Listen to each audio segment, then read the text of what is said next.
ठीक है, ये देखिए एक सवाल है 3 power x plus 2 plus 3 power minus x equal to 10 को हल कीजिए। ठीक है, इसको a power m into a power n है तो क्या लिखते हैं, ए पावर यम प्लस, इस फॉर्म में है ना, जो दिया है वो इस फॉर्म में दिया है, इसको हम इस फॉर्म में तोड़ सकते हैं। तो तोड़ेंगे तो क्या हो जाएगा, 3 पावर एक्स इंटू 3 पावर हो जाएगा,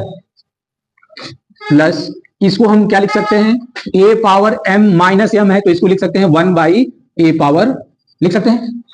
इस फॉर्म में है ना, इसको इस फॉर्म में लिख सकते हैं, यानी इसको क्या लिख सकते हैं 1 बाई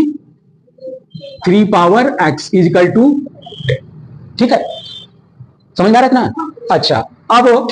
3 का स्क्वायर आपको मालूम है कितना होगा, 9 into 3 power x plus 1 by 3 power x equal to,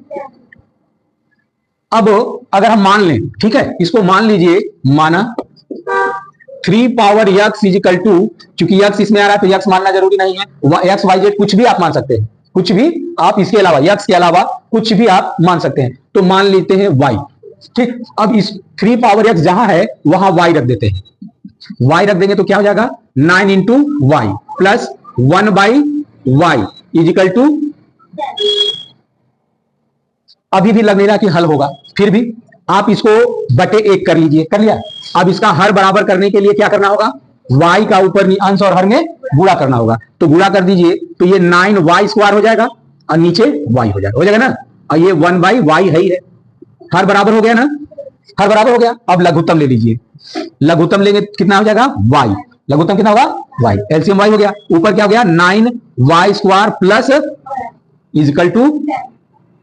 इसको बटे 1 मान के तिर्यक गुणा कर दीजिए,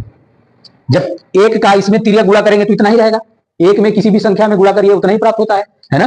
अच्छा, 1 का गुणा करेंगे तो 9y स्क्वायर प्लस 1 ही आएगा, अब y का 10 में गुणा करेंगे कितना आ जाएगा, इसको इधर कर दीजिए, तो 9y स्क्वायर माइनस 10y है, इधर आएगा तो क्या हो जाएगा minus 10y plus 1 equal to, द्विघात समीकरण बन गया ना, द्विघात समीकरण बन गया, और द्विघात समीकरण हल करना आपने सीख रखा है, हो जाएगा कि नहीं अब। अच्छा ठीक है, तो गुणनखंड करिए, कितना हो जाएगा, मिटा दीजिए,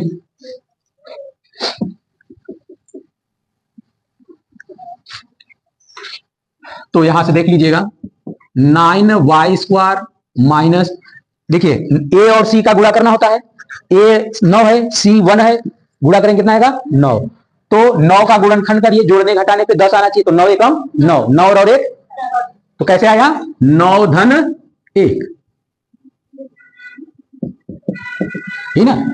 आ जाएगा कि नहीं। अब कोष्टक तोड़ लीजिए, तो 9y square minus 9y minus 1y plus 1 equal to 0, इसमें से देखिए 9y कॉमन आ रहा है ना, तो बचा कितना y माइनस, यहाँ 1 बच गया, इसमें से माइनस 1 कॉमन ले लीजिए तो बचा क्या y माइनस 1 इजिकल टू, अब y माइनस 1 कॉमन ले लीजिए तो बचा 9y माइनस 1, अब यदि y माइनस 1 इजिकल टू 0 तो y equal to 9y minus 1 equal to 0, तो y इजिकल टू इधर जाएगा तो 1 हो जाएगा, और ये बटे में जाएगा तो 1 बाई, y के 2 मान आ गए है ना, लेकिन हमको y का मान नहीं चाहिए, किसका चाहिए, x का मान। यहां जो समीकरण दिया है वो x के पदों में दिया है, वेरिएबल यहां क्या है, इस समीकरण में वेरिएबल क्या है, चर क्या है, x है, तो x का मान पूछा गया है, y का नहीं, ये तो हमने माना था। अब जो माने हैं y बराबर 3 पावर x, y के स्थान पे रख देंगे, तो यहां रख दीजिए y, चूंकि y बराबर कितना है 1, और यहां पर आप 3 पावर x रख दीजिए तो ये हो गया 1, है ना। अब क्या करेंगे, हमको बेस 3 बनाना है, क्या बनाना है, बेस 3 बनाना है, कैसे बना सकते हैं, तो 1 को हम क्या लिख सकते हैं, 3 पावर 0 लिख सकते हैं, 3 पावर 0 का वैल्यू कितना होता है 1 होता है ना, जैसे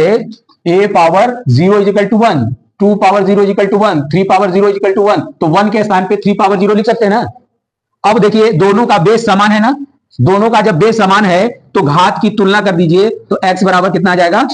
0, इसी तरह इसको भी हल करना है ना। तो अब यहां पर y के स्थान पे 3 पावर x रख दीजिए, ये 1 बाई 9 है, 9 को क्या लिख सकते हैं आप 3 के पावर स्क्वायर, लिख सकते हैं ना। और ये वाला ऊपर जाएगा